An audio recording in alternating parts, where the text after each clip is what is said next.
একটা আমি on camera বলছি, এইটা হচ্ছে আমাদের দুর্বলতা। কিছু হলেই চায়না যোগ, কিছু হলেই বাংলাদেশ যোগ, কিছু হলেই পাকিস্তানি যোগ। এটা না করে ও যদি অন্যায় করে থাকে ফাঁসিতে চড়িয়ে দেওয়া হবে সোজা কথায়। দিল্লিতে ছাত্র আন্দোলনকে অনেক যোগ দেখাচ্ছিল, তারপরে এক্সটার্নাল অফ ফরেন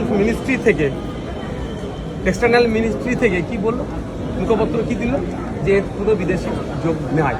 সুতরাং কিছু হলেই যে এই মিডিয়া ট্রায়াল হোক বা উড়িয়ে দেওয়া হোক, মানে তাকে খারাপ বানিয়ে দেওয়াটা উচিত নয়। আমাকে যখন অ্যারেস্ট করেছিল আমি তখন পুলিশ কাস্টডিতে ছিলাম। এখন যিনি ভালো তৃণমূল সেজে বসে আছে বাঁচার জন্য, তিনি প্রেস কনফারেন্স করে কি বলেছিল, আমার নাকি ব্যাংকে খাতে কোটি কোটি টাকা লেনদেন অনেক কিছু হয়েছিল। পরবর্তীতে কি দেখলো, আমার অ্যাকাউন্টে 1600 টাকা আট করে আছে। আরেকটা ব্যাপার হচ্ছে এই সালমান, আপনি যখন ওয়াকাফ আন্দোলনের ডাক দিয়েছিলেন সেখানেও ও ছিল এবং আপনার সঙ্গে ওরও অ্যারেস্ট হয়েছিল। হ্যাঁ, থাকতে পারে। আমরা প্রায় 70 জন গ্রেফতার হয়েছিলাম।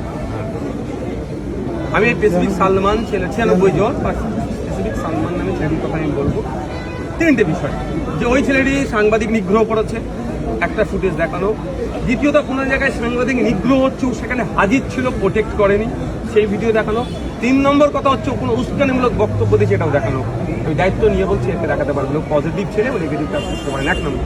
আর দ্বিতীয় কথা হচ্ছে, এই এত কিছু বলার মানে এটা নয় আমি যে কারো সাফাই গাইছি। যারা সাংবাদিকদের উপর আক্রমণ করেছে তাদেরও কিন্তু সাফাই গাইছি না। তাদের দৃষ্টান্তমূলক শাস্তি দেওয়া হোক, খুঁজে বার করো কারা কারা, কোথা থেকে আসলো।